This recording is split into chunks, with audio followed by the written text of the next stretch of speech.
एक ऐसी बात जो तुम्हारे फिटनेस इन्फ्लुएंसर ने आज तक नहीं बताई।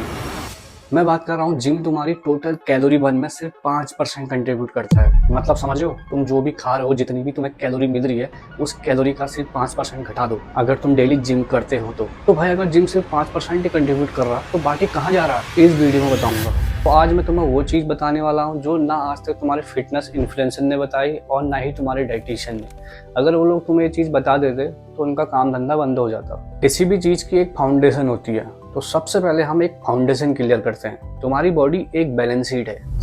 एक सिंपल फॉर्मूला है, energy in energy out equal to change in body weight. देखो, ये कोई ब्रो साइंस नहीं है, ये है थर्मोडायनेमिक्स। जी हाँ, फिजिक्स। इसको कोई तोड़ नहीं सकता, ना कोई मैजिकल डाइट, ना कोई डिटॉक्स टी, ना आपका 5000 वाला सप्लीमेंट। देखो, आपको पता है एनर्जी इन कैसे होता है, आपको ये नहीं पता कि एनर्जी आउट कैसे होता है, और यही 99% लोग फेल होते हैं। तुम्हारा टोटल डेली एनर्जी एक्सपेंडिचर 4 चीजों पर डिपेंड करता है, BMR, TEF, EAT and NEAT. सबसे पहले समझते हैं BMR, बसल मेटाबॉलिक रेट। देखो, तुम्हें सांस लेने के लिए, तुम्हारे दिल को धड़कने के लिए, तुम्हारे सेल्स को रिपेयर होने के लिए जितनी एनर्जी चाहिए होती है उसे हम BMR कहते हैं। और ये BMR का कंट्रीब्यूशन कितना है तुम्हें पता है? 65 से 75%। जी हाँ, BMR खाली सांस लेने के लिए, दिल धड़कने के लिए 65 से 75% चाहिए कैलोरी। सोचो, तुम्हारी दिल की धड़कन, सेल रिपेयर होने में और सांस लेने में तुम 75% कैलोरी बर्न करते हो यार। पता था तुम्हें ये बात? Number 2, TEF, thermic effect of food. देखो, जो तुम खा रहे हो ना, उसको खाने में भी 10% एनर्जी लगती है। सोचो, खाने में भी 10% कैलोरी बर्न हो रही है। थर्ड है 8, एक्सरसाइज एक्टिविटी थर्मोजेनेसिस, और यही है तुम्हारा जिम, जो 5% कंट्रीब्यूट करता है। हाँ भाई हाँ, 5%। नेक्स्ट है NEAT, non exercise activity thermogenesis, और ये कंट्रीब्यूट करता है 15 से 20%। और यही चीज़ है जिसके बारे में हम आज बात करेंगे। NEAT, the hidden weapon. देखो, नीट का मतलब है हर वो मूवमेंट जो एक्सरसाइज नहीं होती, मतलब हर वो चीज जो तुम हिल डुल के कर रहे हो। सपोज दैट मेरा एक कॉल आया, मैंने फोन उठाया, मैं लेट गया बिस्तर पे कि हाँ बाबू बताओ क्या कर रहे हो। हाँ मैं लेटा हूँ। फोन पकड़ो, छत पे टहल लो, कहीं भी घूम लो, बस वॉक कर लो, रूम के अंदर ही वॉक कर लो।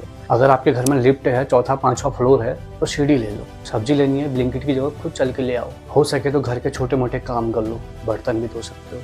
सोचो, जिम 5% कंट्रीब्यूट कर रहा है और आपके ये काम, दिन भर के छोटे मोटे काम, बर्तन धोना, घूमना, फोन पे, वॉक पे बात कर लेना, ये 20% कंट्रीब्यूट कर रहा है, उससे 4 गुना ज्यादा। अब समझ आया तुम्हारी मम्मी फिट क्यों है? इसमें एक स्टडी हुई, एक ग्रुप जो जिम करने के बाद बिल्कुल हिलता डुलता नहीं था, दूसरा ग्रुप जिम करने के बाद भी छोटी मोटी एक्टिविटी करते रहता था। और सोचो, इनकी कैलोरी बर्न में कितना डिफरेंस आया होगा, 400 कैलोरीज का। समझ लो, ये एक टाइम की डाइट है।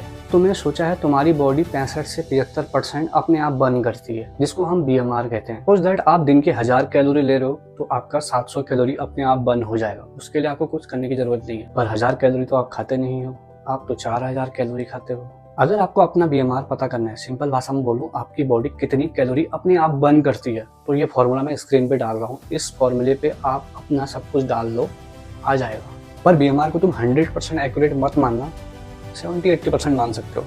अब बात करते हैं थर्मिक इफेक्ट ऑफ फूड की। मतलब तुम्हारी बॉडी खाना खाने के लिए भी कैलोरीज बर्न करता है, और ये हर माइक्रोन्यूट्रिएंट के हिसाब से अलग अलग हो सकता है। फॉर एग्जांपल, तुमने 100 ग्राम प्रोटीन लिया, उसमें से भी 20 से 30 ग्राम डाइजेशन में चलेंगे। सोच लो, प्रोटीन तुम खा रहे हो, उसमें भी कैलोरी बर्न हो रही है। इसका मतलब ये है, जो लोग हाई प्रोटीन डाइट पर रहते हैं, उनकी बॉडी ज्यादा कैलोरीज बर्न करती है, और यही रीजन है प्रोटीन वेट लॉस में काम करता है। आपको पता थी ये बात? देखो, आज हमने क्या सीखा, BMR सबसे बड़ा प्लेयर है, 65 से 75%। दूसरा, आपने अपनी बॉडी का इन आउट का खेल समझना है। तीसरा, जिम करना है, ये 5% कंट्रीब्यूट करता है, पर गेम चेंजर नहीं है। चौथा, प्रोटीन अच्छा खाओ, इससे आपका TF अच्छा रहेगा। और एक फ्री की एडवाइस, ज़्यादा से ज़्यादा वॉक करो, घूमो फिरो, थोड़ा बहुत घर का भी काम करो। अगर टाइम मिले तो वीडियो को लाइक कर दो, कमेंट कर दो, और बताओ इस वीडियो से रिलेटेड क्या कन्फ्यूजन है, उसका मैं आंसर दूंगा, क्योंकि यहाँ साइंस बोलता है